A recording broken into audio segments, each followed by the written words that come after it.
Bonjour à toutes et tous. Donc aujourd'hui, nous allons voir comment, le tourisme en monnaie locale est une garantie d'impact local. Voilà, donc ça va être, présenté en plusieurs parties. Donc on va d'abord voir l'impact territorial des monnaies locales. Ensuite, on verra l'association LAPIV, comment elle est structurée. Puis ensuite, on verra comment LAPIV, avec sa suite d'outils libres, permettent d'être performants et spécifiques, aux monnaies locales et comment LAPIV peut être amenée à être un outil touristique. Alors, peut-être on prend le temps de se présenter tous les 2. Donc, moi, je m'appelle Laurine Gagliolo et je suis, salariée, de l'association LAPIV depuis, 2019 et je suis particulièrement en charge des partenariats, stratégiques et du développement de nouveaux projets. Et Antoine, je te laisse, présenter ton rôle dans l'association. Et donc, oui, moi, je suis Antoine, je suis chargé du développement du réseau professionnel, depuis une petite année, maintenant, au sein de l'association LAPIV. Alors, si on regarde tout d'abord l'impact territorial des monnaies locales, ce qu'on voulait vous partager, c'est ces éléments sur la manière dont le chiffre d'affaires circule sur un territoire. On prend ici un fonctionnement classique de l'économie sans monnaie locale. On se rend compte qu'il y a un échange qui va s'opérer entre un opérateur X et un opérateur Y, et vous avez en rouge le volume de transactions entre ces deux acteurs. Assez rapidement, l'acteur Y va lui-même dépenser l'argent qu'il a reçu et il a la possibilité, plutôt que de tout flécher vers l'acteur Z, s'il le souhaite, il peut échanger à l'extérieur du territoire ou épargner une partie de l'argent qu'il avait reçu. Et on se rend compte qu'au fur et à mesure que l'argent passe de main en main sur le territoire, finalement, le flux qui est en rouge s'amenuise au fur et à mesure, puisque à chaque transaction, chacun est libre d'échanger à l'extérieur du territoire ou d'épargner une partie de la somme. Ce qui veut dire que si on prend le cas si on remplace le flux monétaire par une dépense touristique, on peut considérer qu'une dépense touristique opérée au départ entre deux acteurs locaux va au bout de 4 ou 5 échanges, il restera plus grand-chose sur le territoire puisque une grande partie des dépenses touristiques auront alimenté ce qu'on appelle l'économie non réelle, c'est-à-dire que ça ne se sera pas résumé à des échanges de biens et services sur le territoire, mais il aura pu y avoir d'autres fonctions de la monnaie qui auront pris le relais, comme l'épargne. Quand on travaille en monnaie locale, le principe, c'est qu'on choisit d'utiliser un moyen de paiement qui n'est valable que sur un territoire donné. En l'occurrence, pour la PIV, c'est les 4 départements franc-comtois. Donc, on va avoir toujours notre opérateur X et Y qui vont échanger. Et en fait, à tous les moments de la transaction, l'argent restant sur le territoire, on ne peut pas avoir une fuite de capitaux à l'extérieur du territoire et on ne peut pas utiliser la PIV pour autre chose que pour échanger un bien ou un service. Donc, on se rend compte que le flux, il reste le même, il reste en Franche-Comté. En l'occurrence, on observe aussi qu'un professionnel qui accepte la PIV en paiement, à part la dépenser, il ne peut rien en faire d'autre. Donc, en l'occurrence, on remarque que la PIV est dépensée plus vite que l'euro. Quand j'ai de la PIV dans mon tiroir caisse, je vais être amenée soit à payer un salaire en PIV, soit à payer une facture en PIV, soit à me payer moi-même en PIV pour, dans ma vie quotidienne, aller dépenser des PIV. Donc, une monnaie qui circule plus vite que l'euro et qui circule uniquement sur un territoire donné, ça donne une monnaie qui dynamise l'économie locale, puisqu'elle va créer plus de chiffre d'affaires local que ce que l'euro aurait pu faire. C'est un principe qui a également été décrit dans les travaux autour du multiplicateur local. Donc ça, c'est des travaux qui datent de 2013-2015 et qui démontrent que 1 000 euros dépensés dans l'économie non locale, entendons l'économie mondialisée, un supermarché, Amazon ou je ne sais quoi d'autre, quand on dépense 1 000 euros dans l'économie non locale, on se rend compte qu'immédiatement, il y a 700 euros qui vont quitter le territoire et 300 euros qui vont être redépensés à nouveau sur le territoire. Sur ces 300 euros, même proportion, vous avez 70% de la somme qui quitte instantanément le territoire et 30% de la somme qui reste sur le territoire. Ça veut dire que dès le 3e échange, il ne reste presque plus rien qui continue à être réinvesti sur le territoire. À l'inverse, quand on va dépenser 1000 € dans l'économie locale, et en l'occurrence 1000 PIV, on renforce encore ce phénomène, on se rend compte qu'on a cette fois une proportion inverse, avec 40% de la somme qui va quitter le territoire contre 60% de la somme qui va être réinvestie sur le territoire. Donc, voilà tout l'intérêt de favoriser en l'occurrence ici des circuits touristiques, mais tout du moins des échanges dans l'économie locale, puisque les opérateurs vont échanger les uns derrière les autres de la PIV, et on se rend compte qu'après 3 échanges, il reste encore 47 € sur le territoire qui pourront à leur tour être dépensés. En résultat, le multiplicateur local va jusqu'à décrire 6 échanges entre 6 opérateurs différents.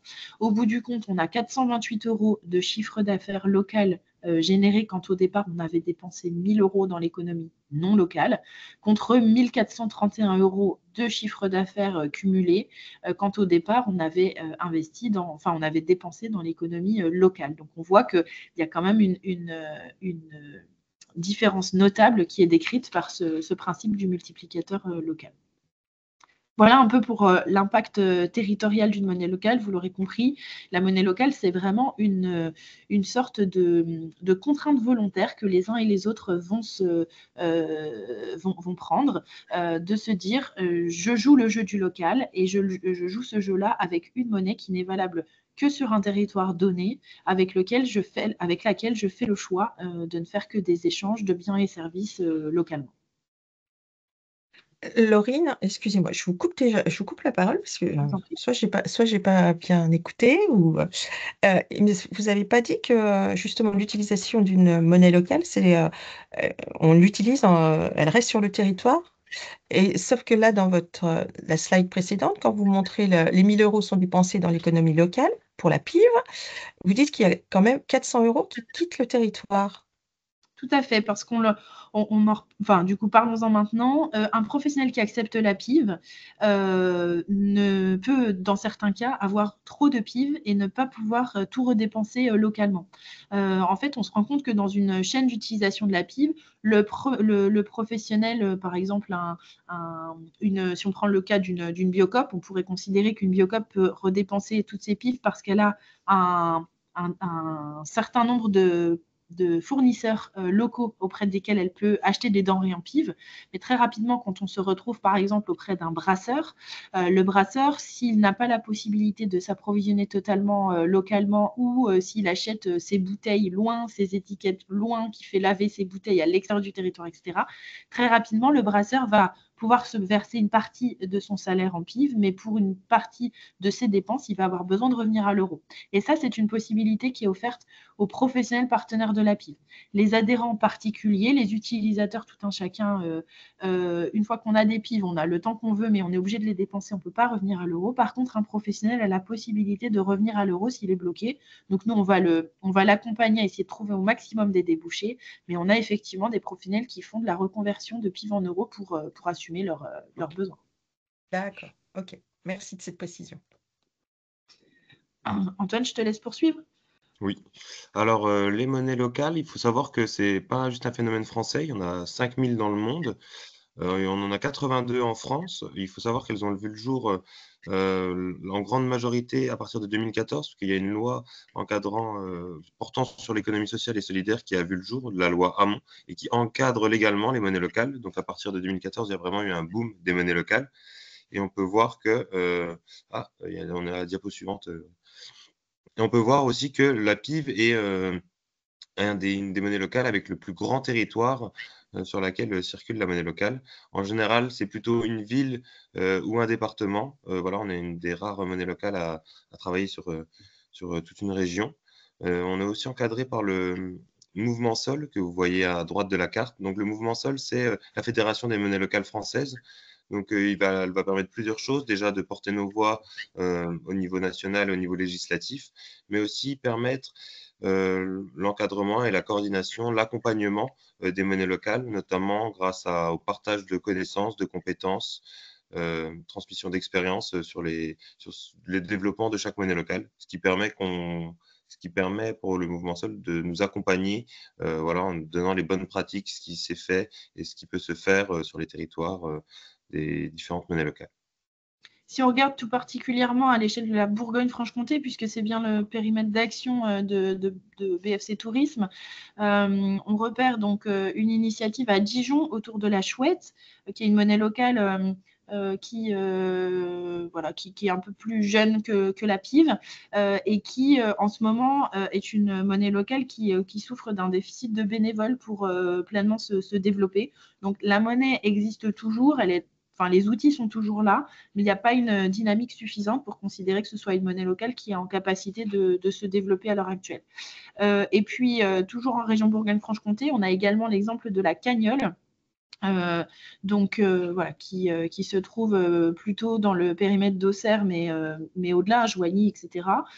Et donc là, la Cagnole, c'est une monnaie locale 100% bénévole aussi, qui a un fort dynamisme et qui s'intéresse tout particulièrement ces temps-ci à l'articulation avec les politiques de sécurité sociale de l'alimentation.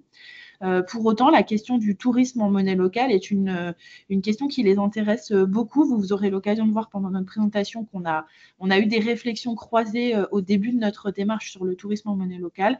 Voilà, si c'est des choses qui avaient du sens pour vous et que vous êtes plutôt dans le périmètre de la Cagnole, c'est des sujets sur lesquels ils sont ouverts à la discussion également.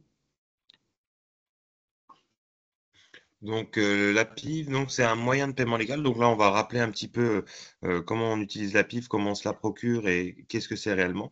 Donc la PIV, c'est un moyen de paiement, un titre de paiement, à l'instar de l'espèce, des tickets restaurants, etc., etc. Donc ce qui veut dire que au niveau comptabilité, ça va être soumis aux mêmes taxes et impôts que l'euro. Ça va être adossé à l'euro, c'est-à-dire qu'une PIV égale 1 euro.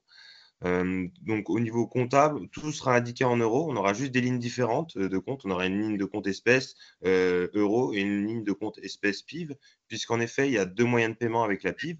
Il y a d'abord les billets, donc les billets qu'on voit à gauche de l'écran, donc 1, 2, 5, 10 et 20, qui ont été voilà, designés et imprimés en Franche-Comté et qui sont à l'effigie de la Franche-Comté. Et nous avons aussi une application numérique voilà, qui va permettre notamment le paiement dématérialisé, aussi bien pour les professionnels que pour les particuliers. On verra Ce tout qu'on à vous l'heure. dit là est valable pour toutes les monnaies locales. On est toutes soumis au même principe de une unité de monnaie locale égale 1 euro. Et la plupart des monnaies locales ont un outil numérique. En l'occurrence, la Cagnole et la PIV dont je vous parlais à l'instant sont toutes les deux en version numérique et papier. Donc la PIV en pratique, la PIV, comment ça marche? Alors déjà, il faut savoir que pour utiliser la PIV, il faut être adhérent, aussi bien pour les particuliers que pour les professionnels. Donc les professionnels et les particuliers adhèrent à l'association. Ensuite, les particuliers vont dans des comptoirs de change, c'est-à-dire des professionnels qui ont accepté d'être comptoirs d'échange, un peu comme des points relais, c'est-à-dire que les particuliers vont chez eux et peuvent échanger des euros contre des PIV. Ils ont une petite caisse, les professionnels, et donc les particuliers échangent les euros contre des PIV. Ensuite, les particuliers utilisent les PIV chez des professionnels qui acceptent la PIV en moyen de paiement. Et ensuite, les particuliers en parlent aux autres personnes, à leurs proches, etc., pour démocratiser cette pratique.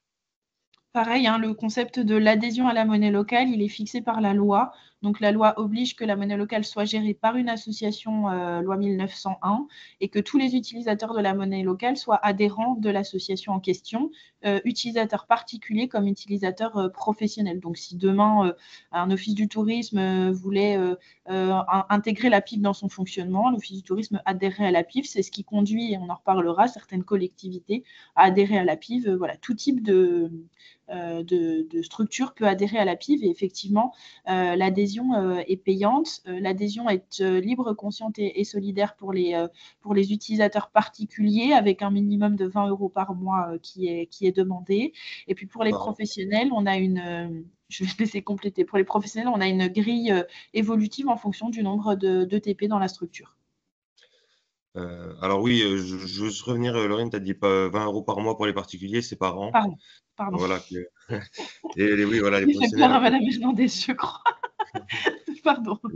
Et donc les professionnels, voilà, ont une grille évolutive qui commence à 60 euros par an pour zéro salarié et qui sera évolutive en fonction du nombre de salariés, voilà, pour les différentes structures.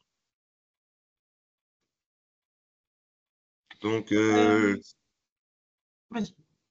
donc la PIF, c'est un triple impact sur l'économie locale, c'est-à-dire qu'en fait, quand on va échanger un euro contre une PIV, on va agir 3 fois sur le territoire. Je m'explique. Alors déjà, on échange l'euro et on met une PIV en circulation sur le territoire franc-comtois, donc qui ne peut s'échapper du territoire. En plus de ça, l'euro, nous, en tant qu'association, on ne le garde pas dans un coffre-fort euh, dans nos locaux. Non, on va le déposer sur un fonds de garantie qui est à la NEF, donc la NEF qui est une coopérative bancaire éthique, transparente sur ses agissements et ses investissements. Et en plus de ça, la NEF a signé un partenariat pour doubler le fonds de garantie pour financer des projets éthiques en Franche-Comté. Donc, quand on dit projet éthique, c'est des projets à plus-value sociale, écologique ou culturelle. Voilà, ce qui fait qu'il y a déjà eu une quarantaine de projets qui ont été financés par la NEF sur le territoire franc-comtois. Et notamment, on a des professionnels du réseau qui ont été financés par la NEF, comme la Maison du Haut à Saint-Lotin, un restaurant végétarien qui s'appelle Lunalo à Besançon, une brasserie de l'arrière-garde à Villedieu, mais on a aussi une micro-crèche, une librairie indépendante, etc. Donc voilà un petit peu le, la face cachée de l'iceberg de la monnaie locale.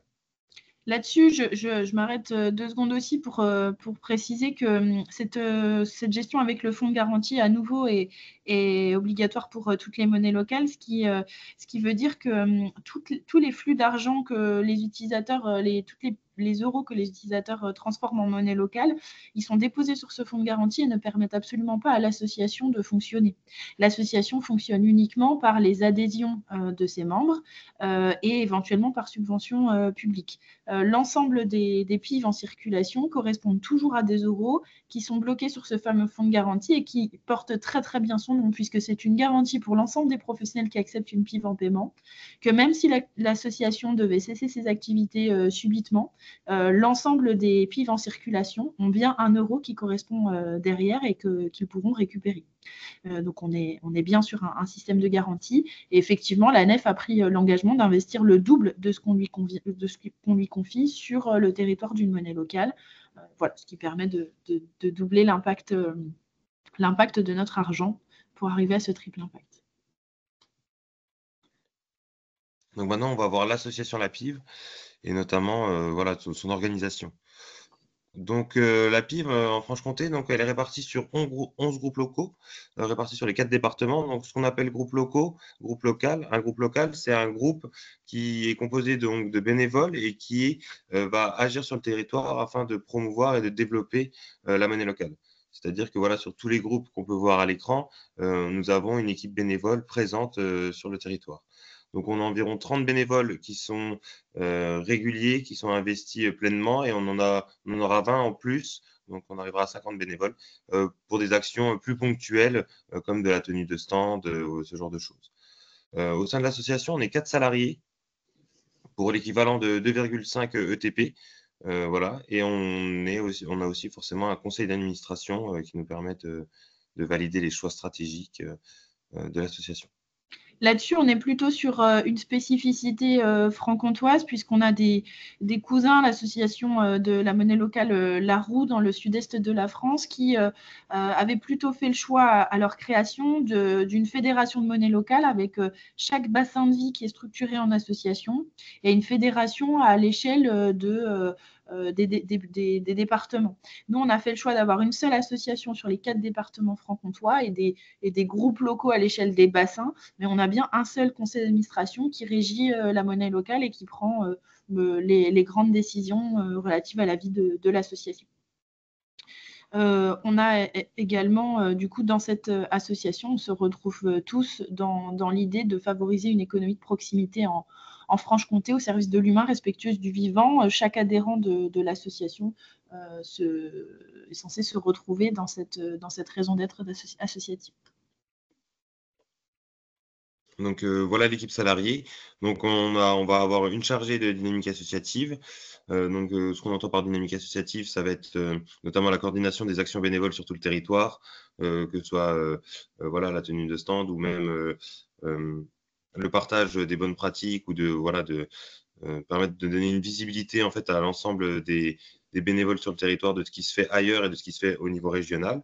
Donc, on va aussi avoir un chargé de développement donc, du réseau professionnel qui est moi-même, qui va avoir pour but en fait de fédérer le réseau et de l'enrichir, donc avec de nouveaux professionnels ou avec d'autres partenariats. On va aussi avoir une chargée d'administration et de gestion, donc elle va être en charge de tout ce qui est administratif, gestion du numérique et, euh, et tout ce qui pourrait, comment dire, tout ce qui pourrait être entouré par ça. Et donc, on va avoir donc Laurine ici présente qui est en chargée des relations externes, mais je pense que je vais te laisser peut-être présenter ton poste, Laurine, ce sera peut-être plus clair. Oui, bah, c'est ce que je disais tout à l'heure, on charge plutôt des partenariats stratégiques, des relations avec nos collectivités adhérentes, mais aussi le développement du projet voilà, tourisme en monnaie locale, nos réflexions sur sécurité sociale de l'alimentation. Voilà, tous les partenaires externes, je vais plutôt être en charge des relations avec eux. Donc la PIV fin 2024, alors on avait en 495 particuliers. En réalité, on en a toujours un petit peu plus parce que vu il y a des personnes qui utilisent encore la monnaie locale mais qui n'ont pas forcément réadhéré à l'année parce que c'est parfois des oublis. Donc on va être aux alentours de 500 particuliers. Au niveau des PIV mises en circulation, donc on a 80, on n'a pas encore le chiffre des PIF papier puisque nos trésoriers sont en train de récupérer, de récupérer les chiffres dans tous les comptoirs d'échange. On en avait 92 000 en 2023 et on avait 62 000 PIV numériques en 2023. Donc on peut voir qu'aujourd'hui, cette année, on en a 85 000. Donc on voit que la PIV numérique prend le pas d'année en année, parce qu'il faut savoir que la PIV numérique est apparue en 2022 et que depuis fin 2022, il y en avait 50 000 en circulation, fin 2023, il y en avait 62 000 et fin 2024, il y en a 85 000. Donc on voit que petit à petit, la PIV numérique prend son élan et prend son envol. Au niveau des professionnels, donc on a environ pareil 210 professionnels qui acceptent la PIV en moyen de paiement. Et dans ces professionnels, on va avoir 4 collectivités et 6 régies. Donc notamment, je pense aux régies, je pense notamment à la Citadelle, je pense aussi à la piscine à Besançon. Voilà, et en collectivité, on pense à la mairie de Danjoutin ou encore à la ville de Besançon. Voilà pour les chiffres. Donc maintenant, on va voir comment la PIV est une suite d'outils libres, performants et spécifiques aux monnaies locales et comment voilà, ça peut servir. Donc en fait, on va avoir un outil de gestion intégré qui s'appelle Odoo. Odoo qui va donc une interface et qui va avoir plusieurs interfaces entre le site internet et Odoo pour faciliter la gestion et le parcours utilisateur. C'est-à-dire qu'en fait, on va pouvoir avoir un bon nombre d'outils sous la même interface, c'est-à-dire qu'on va avoir de la gestion de cotisation sur le site, la gestion des adhésions, des adhérents, de la comptabilité, des projets, l'élaboration des suivis, la gestion des inscriptions aux événements, élaboration de sondages, mais on va aussi pouvoir faire du mailing, du mailing de masse. Voilà, on va pouvoir suivre tout un tas de choses grâce à un seul outil voilà, qui va nous permettre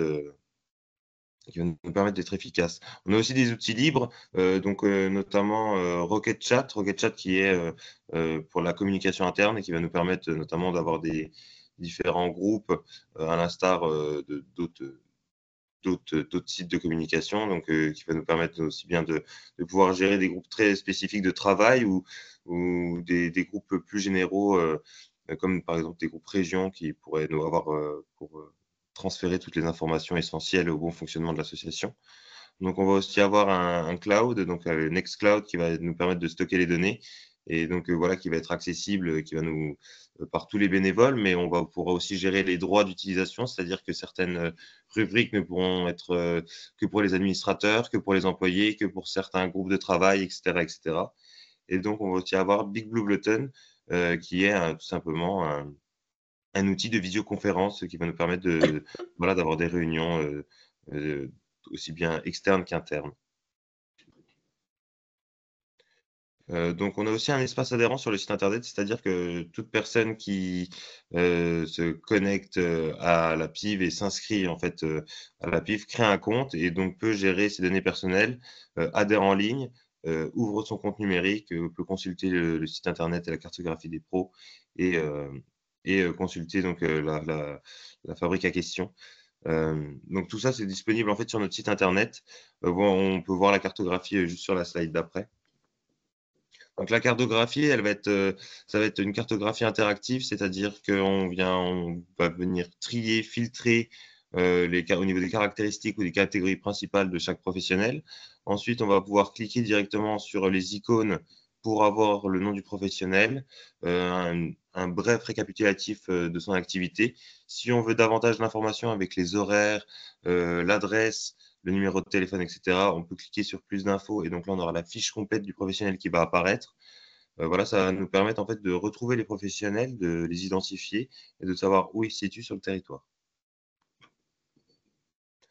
Donc l'application de paiement, donc la PIV. Donc la PIV, elle se présente sous 2 formats. Donc on aura une application mobile disponible sur Android, et devrait arriver prochainement, sur iOS, et on a aussi une application web. Donc les 2 interfaces sont exactement les mêmes, que ce soit pour l'application mobile ou sur l'application web. On va retrouver, pour prendre l'exemple de l'application web, donc on va retrouver donc notre portefeuille avec notre montant de PIV, en haut à gauche. À droite, on va avoir le relevé d'opération qui est filtrable et exportable depuis un ordinateur. Donc en rouge, les sorties et en vert, les rentrées. Donc ça pour les professionnels notamment, pour la comptabilité, ça leur permet de leur faciliter la vie. On en va avoir 3 boutons. Donc on va avoir un bouton, payer. Donc celui-là est utilisé, par les particuliers et les professionnels. C'est-à-dire qu'on clique sur le bouton payer, on tape le nom, du professionnel, on inscrit le montant à régler, on valide avec un code PIN ou un mot de passe et ensuite on appuie sur envoyer et la transaction se fait, directement, quasiment en instantané. Ça, c'est pour le paiement. Il y a aussi un bouton recevoir, voilà, qui va être mis à jour et ça, c'est notamment pour les professionnels, pour, pouvoir demander, des factures, à d'autres professionnels. C'est-à-dire que s'il y a un professionnel qui veut se faire payer en PIV, il peut directement le demander à un autre professionnel, ce qui permettra de gagner du temps et de simplifier, les transactions entre professionnels et le bouton recharger tout en bas à droite, donc qui lui est, pour les particuliers. C'est-à-dire que si le compte, nanti a atteint 0 PIV et que les particuliers veulent de nouveau des PIV, sur leur portefeuille, ils ont juste à cliquer sur recharger. Ils vont venir effectuer un paiement internet qui va convertir les euros, payés en PIV et qui vont apparaître sur le portefeuille numérique. Alors la technologie, c'est la technologie blockchain. Donc, pourquoi le blockchain? Alors c'est de la crypto-monnaie, je vous passe les détails, mais en fait la blockchain, elle va permettre d'avoir une grande sécurité.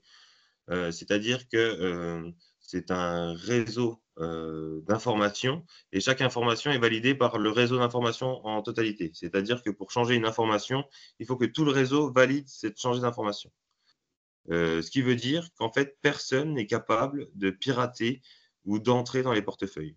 Pour nous, en tant qu'association, ça nous permet donc d'avoir l'esprit tranquille, puisque personne ne peut pirater les portefeuilles des utilisateurs, ce qui fait qu'ils sont complètement sécurisés.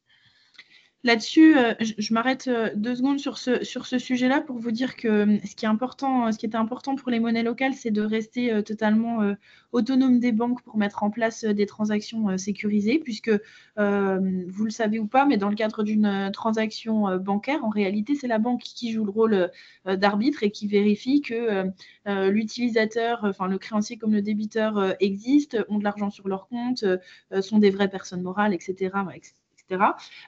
Donc nous, on avait besoin de pouvoir rester pleinement autonome. C'est l'esprit de la monnaie locale, hein, de se réapproprier ces moyens de paiement pour les échanges de biens et de services locaux.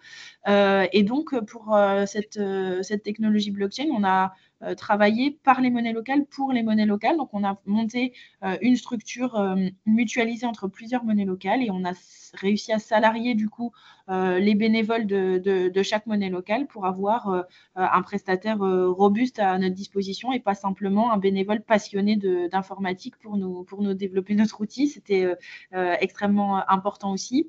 Et donc cet outil qu'on utilise nous, il est utilisé par d'autres monnaies locales en France et la Cagnole a fait le choix d'un autre outil. Il existe 2 outils actuellement sur le marché pour gérer les outils numériques des monnaies locales, donc Locavaluto et Koinos. Bon, voilà, des noms un peu barbares. Et donc, la Cagnole et la PIF sont sur 2 modes différents et sont pour autant en capacité de dialoguer sur leurs outils numériques. Donc, c'est assez intéressant aussi de remarquer la mutualisation des efforts entre monnaies locales, et c'est des outils qui ont été développés en grande partie grâce à des financements de la région Bourgogne-Franche-Comté sur ces sujets d'outils libres, d'outils numériques innovants. Donc l'objectif du numérique, donc c'était déjà de faciliter l'utilisation pour les particuliers, c'est-à-dire que les particuliers n'ont plus besoin de se déplacer pour obtenir des PIB, ils peuvent l'obtenir directement depuis l'endroit où ils sont. Donc ils convertissent les euros en PIB depuis leur téléphone. Il y a aussi un change automatique possible via le mandat de prélèvement SEPA à partir de 20 euros minimum par mois. C'est-à-dire que tous les mois, si le particulier veut, il peut avoir un nombre de PIF qui est crédité automatiquement sur son compte numérique. Voilà, ce qui va permettre d'éviter d'acheter de tous les mois ou de régulièrement faire la procédure pour convertir des euros en PIV. Donc, ça va aussi permettre le paiement dématérialisé. Donc, ça, c'était voilà, suite au Covid, on a vu que le paiement dématérialisé, c'était répandu très largement. Et donc, voilà, c'était aussi une solution comment dire, pour Pour contrer répondre cette. aux besoins des gens qui de plus en plus Voilà. font du paiement dématérialisé, tout simplement. On s'est rendu compte, en fait, la monnaie locale papier, elle s'est lancée en 2017, je ne sais plus si on l'a dit ou pas. Dès 2017, on s'est posé la question de lancer et une monnaie papier et une monnaie numérique, c'est-à-dire que la réflexion, elle s'est lancée en 2014 en Franche-Comté pendant 3 ans. Il y a des bénévoles qui ont réfléchi à la manière de monter une monnaie locale, et très rapidement, la question du numérique s'est posée. Le choix a été fait de d'abord lancer une monnaie papier et dans un second temps, lancer une monnaie numérique. Et en réalité, on s'est rendu compte qu'au moment du Covid, les gens se sont beaucoup détournés des espèces, ont parfois perdu l'habitude d'utiliser la PIF papier. De nombreux comptoirs d'échange étaient fermés. Il ne restait plus que des possibilités de dépenser ses PIF dans les commerces alimentaires. Et donc tout ça, ça a donné un gros coup d'arrêt à la dynamique PIV. Donc heureusement, là, on avait commencé à travailler sur notre outil numérique qu'on a déployé en 2022, comme le disait Antoine. Et donc là, on a des utilisateurs qui n'avaient jamais pris le pli de la monnaie papier parce que ça ne correspondait pas à leurs usages, qui peuvent du coup se saisir de la monnaie locale avec l'outil numérique. Mais voilà, on rattrape aussi un décrochage qui s'est opéré au moment du Covid, puisqu'utiliser une monnaie locale, c'est avant tout une question d'habitude, même s'il y a un certain nombre de valeurs et d'impacts qui sont véhiculés avec la PIV, mais pour autant, il faut prendre le pli d'utiliser quand on est Et dans un donc, usage quotidien. cette version numérique permet aussi le paiement en centimes pour les particuliers qui n'était pas possible avec les billets. Voilà, ça c'est juste un petit détail, mais Donc qui est avec assez les important. billets, quand on doit 16,80 € à son commerçant, soit on lui donne 16 PIV et on complète en euros, il nous rend la monnaie sur l'euro, soit on fait une partie en PIV, une partie en carte bancaire, soit on donne 17 PIV au commerçant, mais on lui fait don des 20 centimes, puisqu'il n'y a pas la possibilité de rendre de l'euro sur des PIV. Voilà, c'est une petite gymnastique là aussi, qui a tout à fait pris sa place dans tous les commerces qui acceptent la PIV papier, c'est pas un problème, mais c'est vrai que notamment pour le paiement de factures entre pros, c'est intéressant de pouvoir mettre en place le paiement au centime près. Oui, donc on le disait pour les pros, donc c'est faciliter la circulation entre pros. Déjà pour les virements entre professionnels, bon, parce qu'il faut savoir que voilà, les professionnels peuvent être un peu explosés sur tout le territoire et c'est pas toujours facile de payer un autre professionnel avec une mallette remplie de billets, surtout si on est un peu loin. Donc voilà, c'était déjà dans un premier temps pour simplifier ces virements. Aussi pour les géolocalisés, donc voilà, les professionnels ont une meilleure connaissance du réseau d'acteurs dans lequel ils font partie. Ça permettait aussi de payer les salaires en PIV numérique. Voilà, c'est ce qui est tout à fait possible. Et c'est aussi une offre de paiement dématérialisée sans commission bancaire. Comme le disait tout à l'heure Laurine, on est encore hors système bancaire, même pour les paiements. C'était aussi faciliter l'usage pour les collectivités, donc avec le paiement des salaires et des indemnités, le paiement en PIV dans la commande publique, le paiement de subventions et éviter la gestion d'espèces dans les régies qui acceptent la PIV, voilà pour notamment simplifier l'organisation.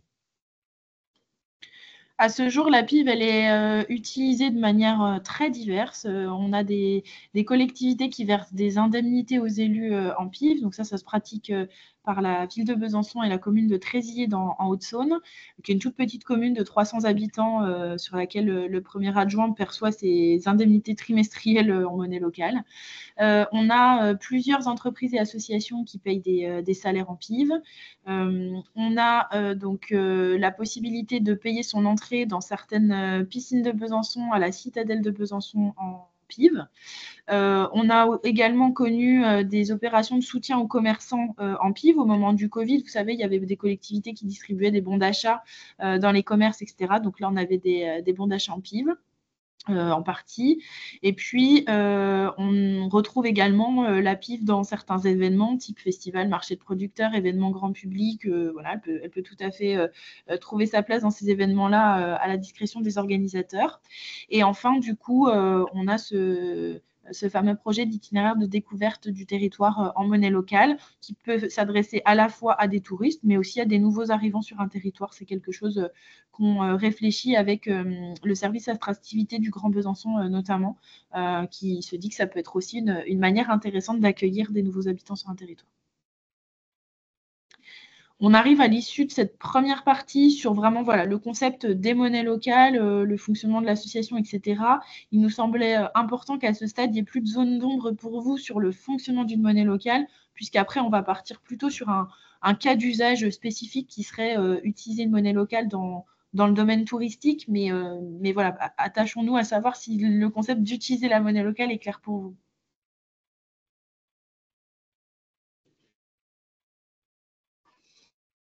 Oui, je pense que vous avez levé les zones d'ombre qu'il y avait concernant la monnaie locale, parce que je pense que,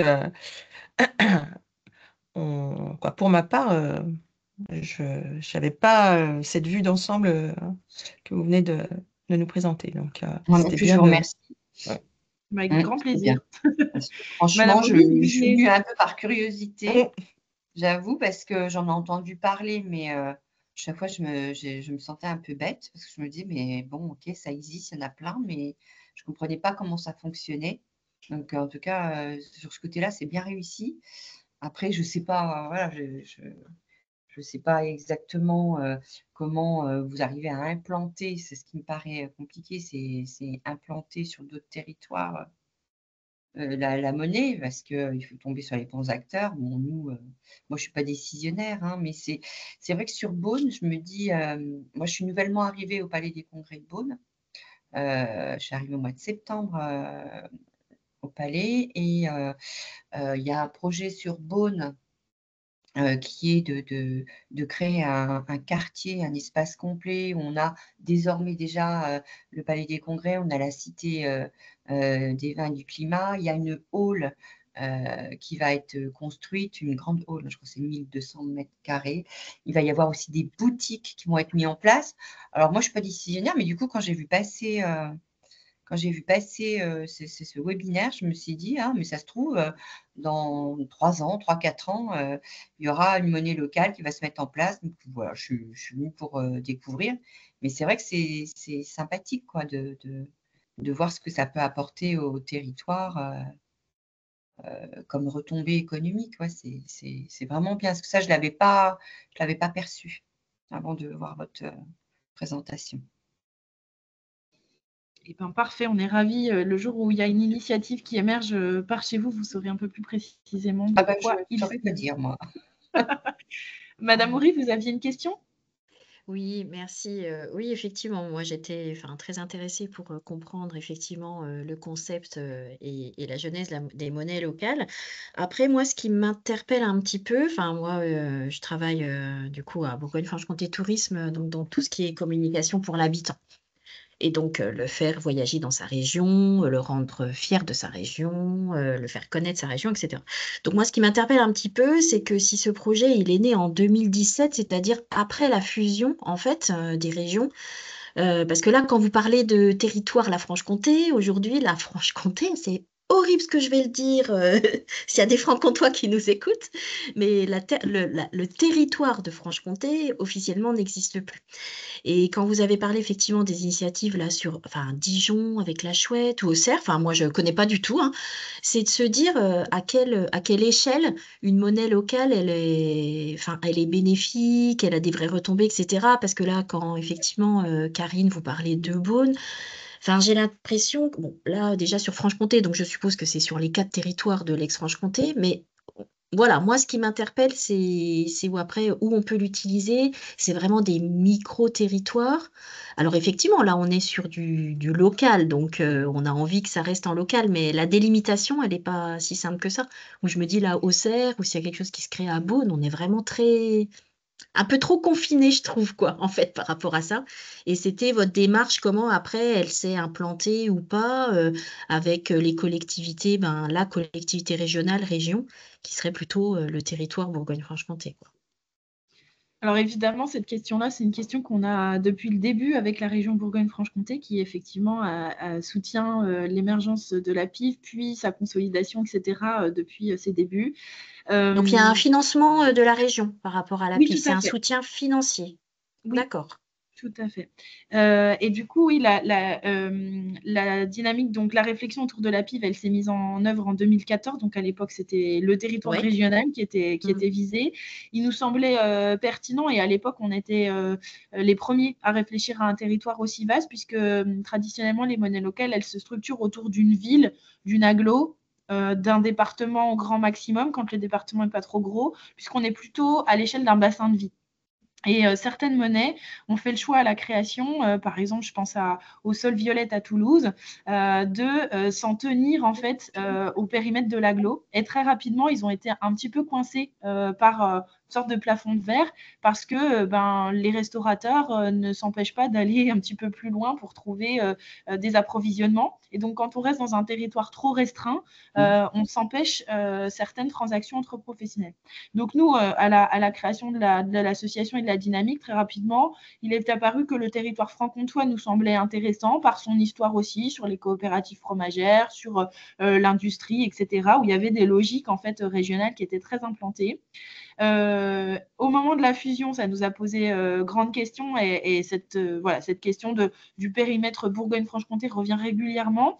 Pour autant, c'est déjà un challenge important d'administrer une monnaie locale sur 4 départements, sur un territoire qui est quand même déjà très vaste. Tout en gardant la connaissance du bassin de vie en lui-même, mais de réussir à avoir une dynamique commune à l'échelle de l'ancienne Franche-Comté.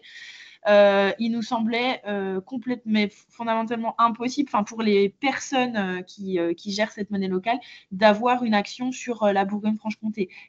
L'action n'aurait pas beaucoup de sens pour nous, à notre sens, parce qu'en termes d'échanges économiques et de tissu économique, il ne nous semble pas qu'il y ait beaucoup d'échanges entre le territoire de la Nièvre et le territoire du Doubs. On en trouvera toujours, mais je veux dire, il y a moins de logique. Par contre, on a toujours ces effets de bord sur les frontières. Je vous rejoins sur, par exemple, Beaune. On pourrait tout à fait imaginer qu'il y ait des échanges très conséquents entre le Sud-Franche-Comté et le territoire de Beaune. On aura toujours l'effet frontière, quel que soit le périmètre qu'on choisit. Un dernier élément, quand on crée une association de monnaie locale, on doit, parmi les attendus en fait de la loi, on doit choisir le périmètre d'action de la monnaie locale. Donc, au moment de la création, on a choisi les 4 départements franc-comtois et il faudrait créer une autre association et entre guillemets une autre monnaie, même si on pourrait probablement basculer une partie des outils, si on voulait choisir un autre périmètre d'action. Donc, c'est un choix stratégique à faire au début et qui est régi par la loi. D'accord. Voilà. Et là, l'initiative a été aussi beaucoup soutenue peut-être par Besançon, parce que j'ai l'impression que là, il y a entre les régies de la ville, de la citadelle, Piscine, etc., il y a quand même, enfin, le cœur du dispositif est quand même assez byzantin, ou pas? Relativement byzantin. Après, il y a une belle dynamique aussi sur Belfort. Historiquement, au départ, c'était Besançon, Poligny, Lons-le-Saunier. Très rapidement, ça a été les 3 bassins de vie. Mais effectivement, après, il y a aussi, faut pas se le cacher, une proximité. Enfin, les locaux de l'association sont à Besançon, les salariés sont basés à Besançon. Donc, ça aide aussi à tester, en fait, à expérimenter des choses avec les collectivités ou des dispositifs quels qu'ils soient. Sur Besançon, c'est facilitant, mais voilà, on a quand même des belles dynamiques dans d'autres bassins de vie. Merci. Avec plaisir. Si ça vous va, on rentre dans la question du coup de la PIV outil touristique. Donc la PIV, c'est un outil touristique. À la base, donc le tourisme en monnaie locale, c'est un concept, c'est une idée. C'était de permettre aux touristes de découvrir le territoire au sein d'un réseau de partenaires locaux engagés. Donc on y retrouve voilà, les hébergeurs, les restaurateurs, les producteurs, les sites touristiques, les lieux culturels, etc. etc. Ça, c'était l'idée de base. On la met en place, on utilise donc l'outil qui est la monnaie locale pour avoir un impact positif sur l'économie locale bien au-delà du séjour. Puisqu'en effet, on l'a vu grâce à la PIV, même si les touristes dépensent en monnaie locale, ben, la monnaie locale va rester sur le territoire même quand les touristes ne seront plus là. Et donc, c'est aussi un partenariat des monnaies locales avec des créateurs d'itinéraires. Donc, les monnaies locales, on a la PIV en Franche-Comté, la Cagnole dans Lyon, ce qu'on disait, on a des créateurs d'itinéraires, les offices de tourisme, les professionnels du tourisme, les agences de voyage, etc. etc. Donc, on considère que cette idée de créer des itinéraires de découverte en monnaie locale ne peut passer que par un partenariat entre les gens dont c'est le métier de créer des itinéraires et la monnaie locale. Nous, on n'est pas créateur d'itinéraires, on ne va pas commencer à se lancer dans l'idée de se dire on référence tel et tel pro, on fait des cartes, on les commercialise, etc. Ce n'est pas notre métier. Par contre, nous, on a un outil entre les mains qui nous semble être une garantie d'impact pour tous les créateurs d'itinéraires qui créent des itinéraires de tourisme durable, les stations vertes et autres acteurs touristiques qui souhaiteraient développer quelque chose et adresser un public sur la garantie d'un impact vertueux tout au long de leur séjour, d'une découverte d'un certain type aussi d'offres. Donc, c'est ce qu'on va voir. Il nous semble que Vacances en PIV, ça peut répondre à un certain nombre de besoins. Certains créateurs d'itinéraires vont chercher à favoriser le slow tourisme. Le slow tourisme en monnaie locale nous semble être tout à fait compatible. C'est également une manière d'aiguiller les touristes, de sortir des sentiers battus, de découvrir le territoire de manière ludique, puisqu'il nous semble, dans nos premiers échanges avec les acteurs touristiques, que l'idée de faire installer l'application numérique aux touristes ne sera pas forcément toujours très pertinente. En tout cas, dans nos échanges avec les offices du tourisme, ils nous disaient on a parfois déjà du mal à faire installer l'application de territoire sur laquelle les touristes vont pouvoir retrouver les sentiers, ce genre de choses. Donc, de là à les inviter à finalement installer l'application de paiement numérique de la PIV pour 2 jours et demi, 3 jours, 5 jours de séjour sur le territoire, est-ce que vraiment c'est l'objectif qu'on doit se fixer? Ou est-ce qu'on va plutôt chercher à mettre à disposition des touristes une enveloppe de PIV papier, disons qu'ils peuvent acheter 30, 50, 70 PIV et du coup les dépenser pendant leur séjour, quitte à trouver plusieurs comptoirs d'échange pendant leur séjour. Et si on mise sur le billet papier, on met quand même entre les mains des touristes un papier qui est joli, qui est agréable à toucher, qui a ce côté ludique, billet de Monopoly, mais en fait, je peux vraiment faire mes courses avec. Donc, voilà. Et puis, sans compter aussi éventuellement des petits fascicules avec des cartes. On aura l'occasion de voir ce qu'une autre monnaie locale a pu mettre en place. Et il peut y avoir un côté très ludique à la chose. C'est évidemment une manière de soutenir et fédérer les acteurs locaux, de garder la valeur ajoutée sur le territoire, de sensibiliser les touristes au tourisme écologique, durable, social, solidaire, qui sont des valeurs qui sont incarnées par la monnaie locale, et puis de communiquer sur une offre inédite en région, puisque pour le moment, on n'a pas encore nos premiers itinéraires de découverte du territoire en monnaie locale, donc il y a un créneau à prendre pour les communicants. Donc les vacances en PIV, on a voilà comment ça se déroule. On a établi un scénario de pourrait se dérouler. Ah, c'est ça. Bon, ça pourrait se dérouler. Donc, on a établi un scénario possible pour pour l'arrivée d'un touriste à l'office, par exemple, du tourisme à Métabier, de Métabier, pardon. Donc, le touriste arrive, il prend les informations sur l'opération vacances en PIV, il choisit parmi un catalogue d'itinéraires les différents itinéraires proposés par l'Office du tourisme. Ensuite, il se voit remettre une enveloppe de papier PIV avec une adhésion prépayée ou l'installation de la PIV avec achat de PIV via QR code. Donc ça, c'est 2 choix possibles.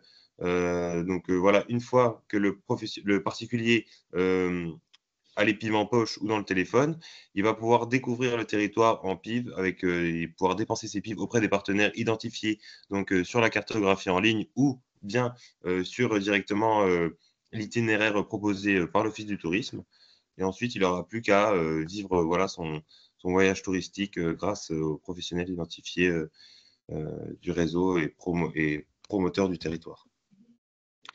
Alors, cette idée vacances en PIV, elle nous revient pas complètement. Elle revient avant tout à l'Eusko, qui est la monnaie locale du Pays Basque, qui est la première monnaie locale européenne en termes de dynamisme. Ils ont vraiment énormément d'Eusko en circulation. Donc, on est toujours sur le même principe, 1 euro égale 1 Eusko.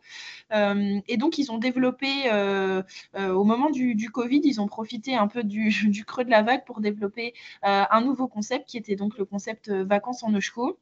Quand on a découvert ce concept-là, il nous a semblé extrêmement intéressant de développer la PIV sur un bassin de vie avec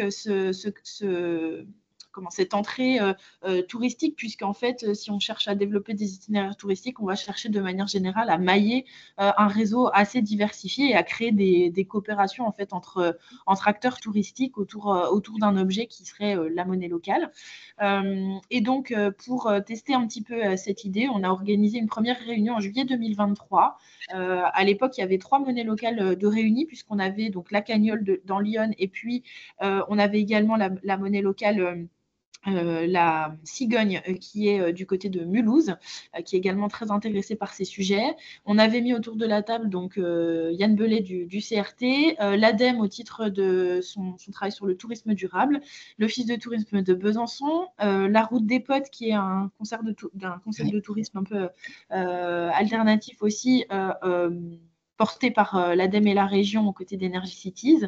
Et puis, on avait une professionnelle du tourisme, donc la Maison du Haut, qui est un hébergement à Saint-Lothin du côté de Poligny, et elle fait partie du réseau de la PIV. Donc, c'était quelque chose qui l'intéressait de tester ce concept-là. Donc, comme je vous le disais, notre source d'inspiration, c'est Vacances en Eusko. Et donc, sur ce sujet-là, je trouve qu'il n'y a rien de plus parlant que de prendre 3 minutes pour regarder leur petite vidéo et qui, voilà, peut-être vous donnera envie, tout comme nous, de réfléchir à ce sujet.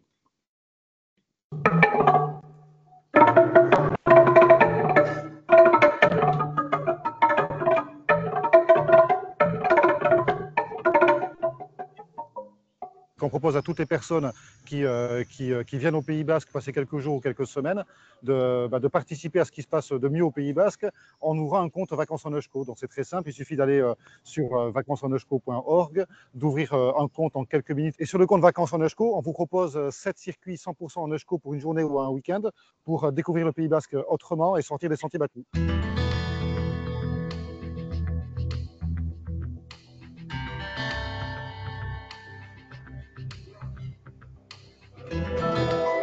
Au sein du restaurant, nous essayons un maximum de travailler avec les produits locaux et les producteurs locaux. Et c'est vrai que c'est largement favorisé par l'Eusko qui permet d'avoir un contact plus facile avec ces producteurs et ainsi de faire vivre l'économie locale.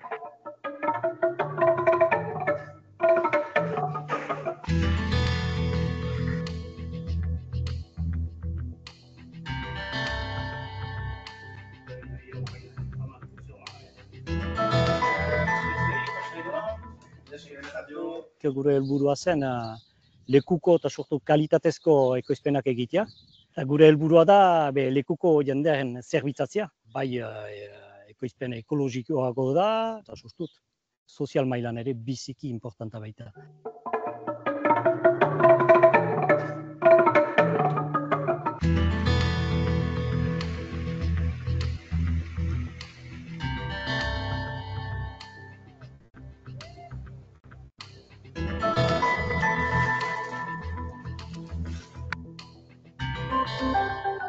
Gure enpresan ere dena euskaraz eman dugu, afitxa guztiak euskaraz dira ere bai, sinpleki gu euskaldunak girelako, eta normala edut zaigun ere bai euskarak bere leku kaitea gure itxasontzian. Eta gainera euskok ere bai sustengatzen du euskara, orduan guk bat egiten dugu baita ere ideia honekin.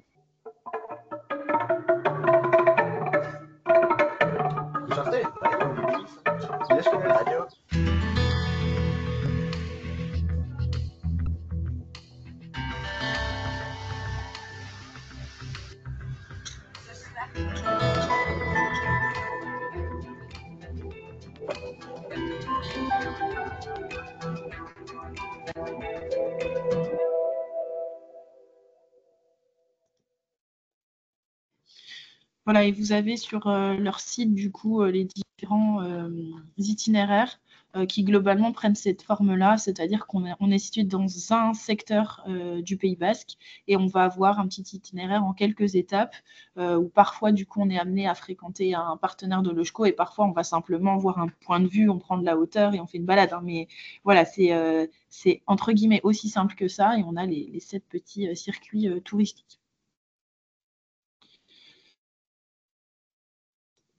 Donc voilà pour le concept. Je ne sais pas si ça vous fait le même effet que moi, mais quand je vois cette vidéo, je me dis qu'à part la partie où ils sont sur un bateau sur la mer et enfin sur l'océan en l'occurrence, et la partie où ils parlent basque, globalement, le rafting, le producteur de fromage, les balades et même la sylviculture, etc., on serait en capacité sur notre territoire de proposer sensiblement les mêmes concepts aux touristes.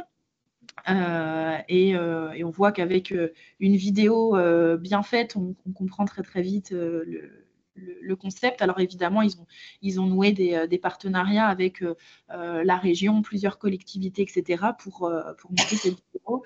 L'écueil qu'ils ont, eux, à leur niveau, c'est qu'en fait, c'est bien le JCO qui a monté le concept, qui a trouvé des financements pour faire cette vidéo, pour créer les petits fascicules, etc.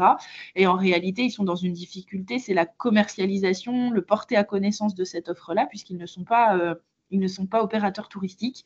Et donc, dans les échanges qu'on a pu avoir, et on va revenir aussi sur la formation qu'on a organisée sur le territoire avec eux, en réalité, ils nous ont bien partager le fait que notre parti pris de se dire il faut que ce soit dès le départ un partenariat entre la PIF qui possède l'outil et le créateur d'itinéraire dont c'est le métier, ça c'est le bon parti pris. S'imaginer qu'on devient des créateurs d'itinéraire, en fait, oui, au début on serait peut-être capable de l'imaginer, l'itinéraire, mais on ne sera jamais capable de le commercialiser. Donc voilà, c'est vraiment pour ça qu'on prend ce parti pris du partenariat dès le début.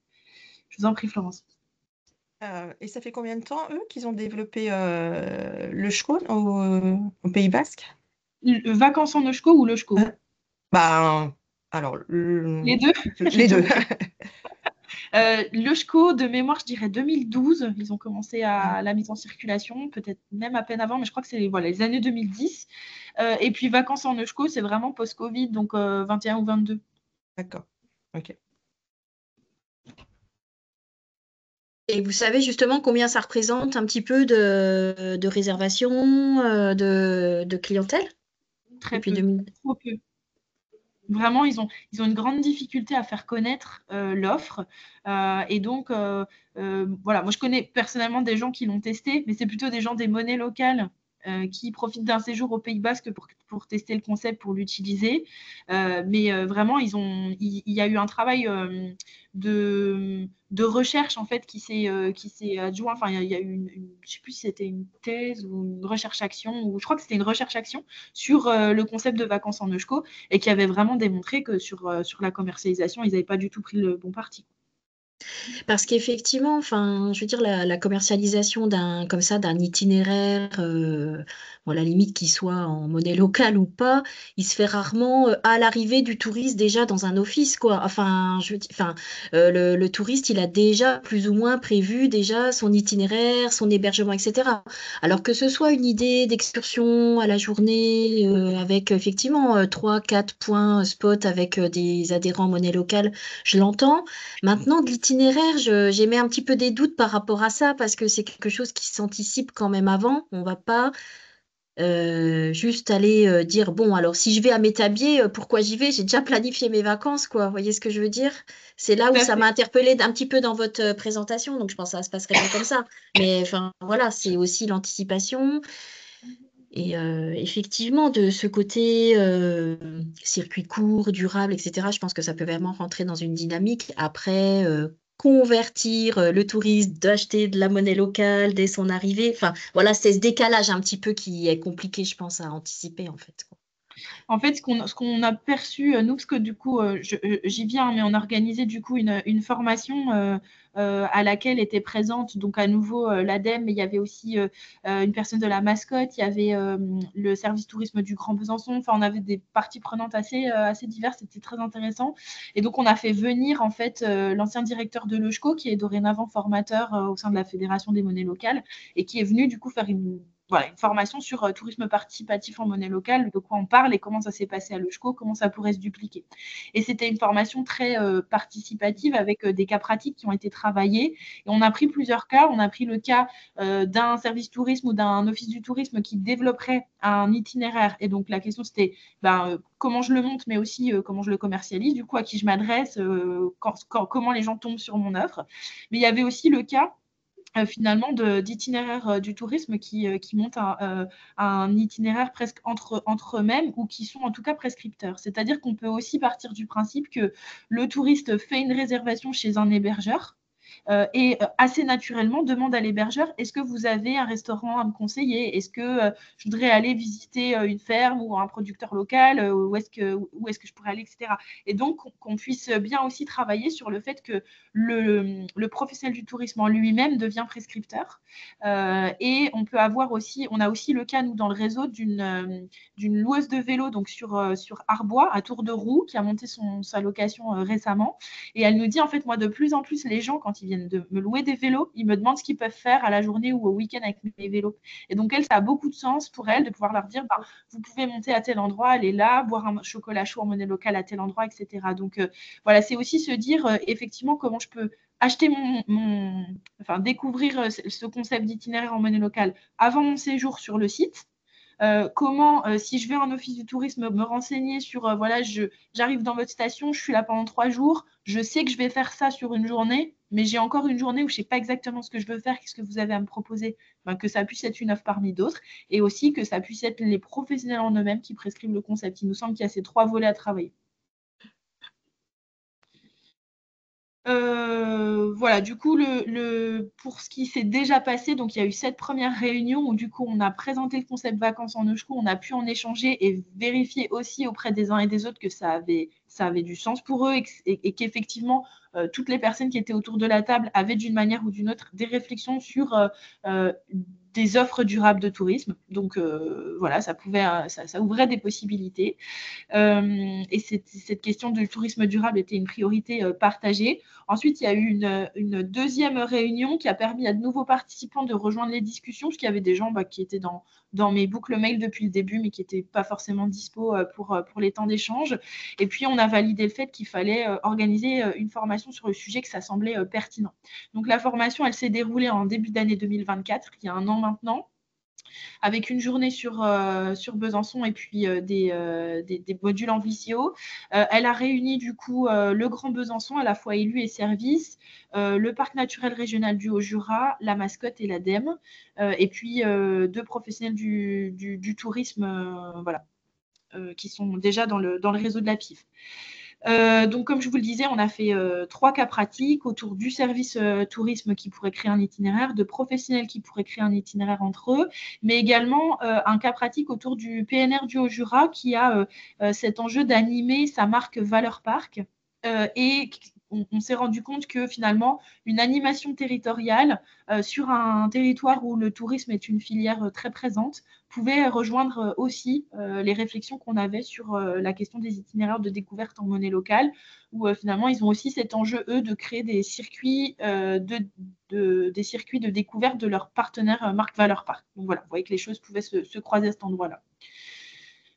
Après cette formation, On a du coup reçu la proposition d'intégrer le groupe de travail écotourisme du Grand Besançon qui travaille sur des week-ends bas carbone à Besançon. Et donc, ils ont positionné la PIF comme un outil pour créer des itinéraires. Ils ont proposé ça à leurs partenaires et ça a fait sens, enfin, ça a nourri des réflexions. Donc voilà, le groupe de travail, il poursuit son travail et c'est à l'initiative du Grand Besançon. Et puis, il y a également du coup des professionnels autour d'Arbois qui ont pris l'initiative de se regrouper.